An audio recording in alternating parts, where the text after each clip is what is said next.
الله أكبر عداوة واشقيستو مدن مدحون ما dalku soo dhimay indhahaygi lugahaygii baan ku waayay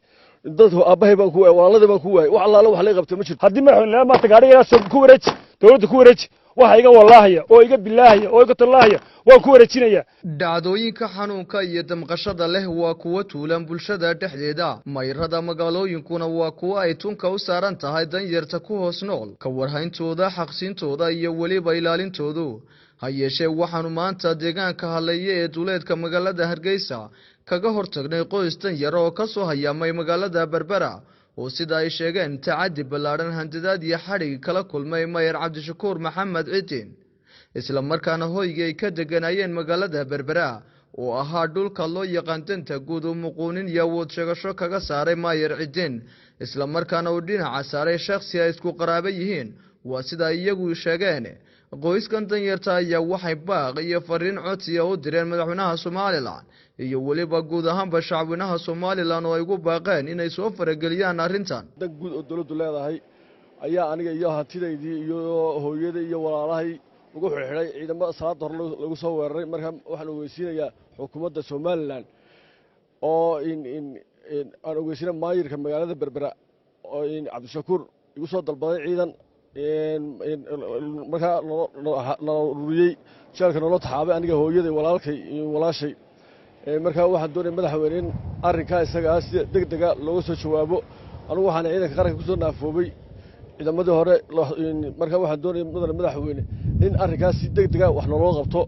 aniga iyo hooyaday soo barakay qaabtu waxay saarantay gaariga wana soo barakay magaalada Berbera dadka waxa lagu galay suxun oo waxa suuqa wax alla wax loo qabtaa ma jirto beedkii bardan naale laga soo saaray meel allaale meel waxa ma jirto maanta meel degnaana ma jirto waxa doonay madaxweyne si degdeg wax loo qabto arrinka isaga marka waxa madaxweyne dhulku waxa la dawladda lahayd guriga ku jira dawladda lahayd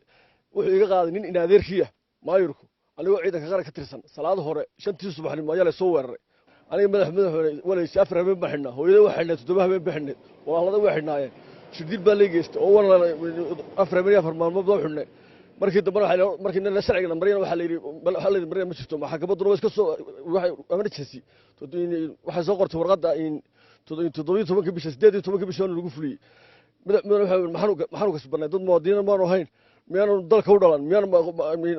muwaadiniin miyaan dalka wax ku lahayn madaxweyne ma dalka soo dhimay indhahaygi lugahaygii baan ku waayay dadku aabahay baan ku waayay walaaladii baan ku waayay wax allaala wax la qabtay ma jirto marka madaxweyne waxa doonaya in saa wax la qabtaa nin adeerkiina uu iga qaaday madaxweyne indhahaygana wadarta lugahaygana wadarta wax allaala wax la qabtay ma jirto marka waxaan ka codsanayaa xukuumadda in si degdeg ah wax loo qabto arrinka isaga meesha ka dhacay maayirkuna ka ahaayeen hormoodka ahaa isagana amarkan soo fuliyay maxkamaddan isaga yiri fuli marka madaxweyne waxa doonaya arrinka wax loo qabto adeerkiina uu feeguriga guri dawladeed weeyay maaha guri shacab maaha area shacabna maaha dhuldan guud baa guri ku jira guri dawladda baa anna waxaan deganaa dhuldan guud baan deganaa shantiga subaxnimo yaana la soo weeraray ugu yaga aan bay qabteen gaaray gu rideen inay yareen ayeeyo waxa imka meel jira war ma hayo jeelkay dhigan todoba habeenad soo maalmood baan xidhnaa meeshana dhulkii waa dhulkii dawladda dhulka guri dawladna kuma jireen sadaqad baan uga dhisay sadaqadii saddex maqsin bay ahayd mid bakhaar buu ahaa dad dukaan buu ahaa midna waanu saxan jirnay dukaankii meel alaaliya meel ay mariyeen mooji gudhoodii guraysay ayaa cuntay meel alaaliya meel wax ayagii la mariyay ma hayno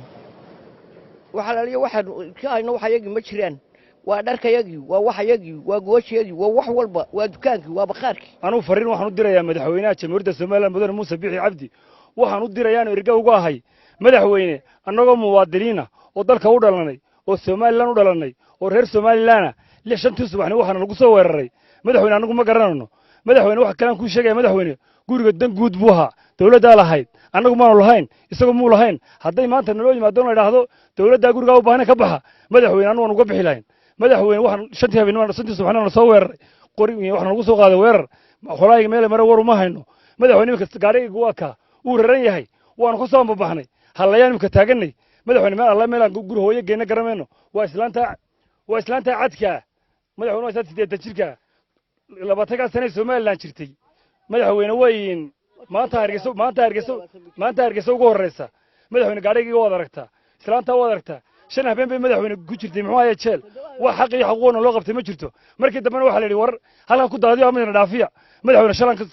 shantii subaxnimo ayaa ka soo baxay madaxweyne berbere ka soo baxay iminkana halayaan taaganay madaxweyne waad aragtaa berberna xasuuq xun baa ka jira madaxweyne waxaan ku furayaan furintada ku furtaa madax meel ka sarreeyo taabta ma jirtay waxaan furintada kaaga dhigayaa madaxweyne guddi gaara oo dadka wax u qabata oo dadka kaaga soo waranta oo madaxweyne waxa jira kaaga waranta madaxweyne waxaan ka codsan inaad soo dirto guriga dan guud hadduu madaxweyne yahay anigu waan ku jirnay hadduu guri shicib yahay kumaanu jirneen nin shicibaana looga qaaday wasiirka howlaha guud waxbay noo qabteen qoladaas way mahadsantay wax meel walba way mareen way mari waayeen madaxweyne shantii subaxnimo madaxweyne lagu soo qaaday weerar madaxweyne waxaan ka codsanayaa iminka suuqa waxa ku jirta madaxweynaha soo ogolaadayo inuu siciid baa laga iibiyey madaxweyne meeshu waxa ka soo horjeeda hudheel barwaaqo ayay ka soo horjeedaa madaxweyne guddi u soo dir madaxweyne gurigaas hadduu guri dan guuda noqdana waa dan guud oo sana looga soo saaray baa dhaba hadduu madaxweyne guri shicib noqdana dee madaxweyne waa guri shicib annaga khaldane hana la xasuuqo madaxweyne waxaan kaa codsanaya oo madaxweyne marlabaad kaa codsanaya oo madaxweyne waxseeda kaa codsanaya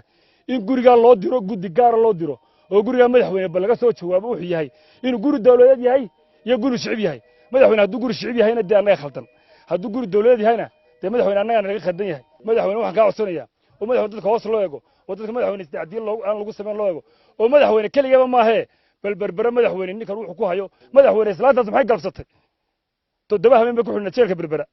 facebook bilaa sharci ku xidhnayd markii qoladii aan u tagnay muxuu ahaayey taliyaashaan u tagnay waxay yidhahdeen cabdishakuur cidin baa haysta madaxweyne waxaan kaa codsanana dadkanu waa dadkaagii waa shicibkaagii madaxweyne waxba kulma diidanin waxba walba kula qabanana haddii madaxweyne maanta gaadhigaas ku wareeji dawladda ku wareeji waxa iga wallaahaya oo iga bilaahaya oo iga tallaahaya waan ku wareejinaya madaxweyne dacdiyadda laga daayo madaxweyne sida dadka loo galayaa laga daayo mar aan hor dhignay inay hoy ka helayaan magaalada Hargeysa ee firdhadku keenay ayaa waxay noo sheegeen inaanay haba yaraatee haysanin wax hoy ah hayeeshee ay gabood iyo hoyba ka dhiganayaan gaadhiga ay wataan inta ay helayaan cadaalad ayna ka warsugayaan madaxweynaha Soomaaliland iyo kaalmada shacabkooda ma haye gaadhiga ruuxu hoos ka galiya muxuu ahaayeen awmar sad gaadhiga hoos ka galiya ilaa inta ka sugaya muxuu ahaayeen madaxweynaha ama ciidii waxay la qabanaysaa caawinaas meelan dishina ma hayo waadii ka arko weerarnay gaadhiga waa maxamed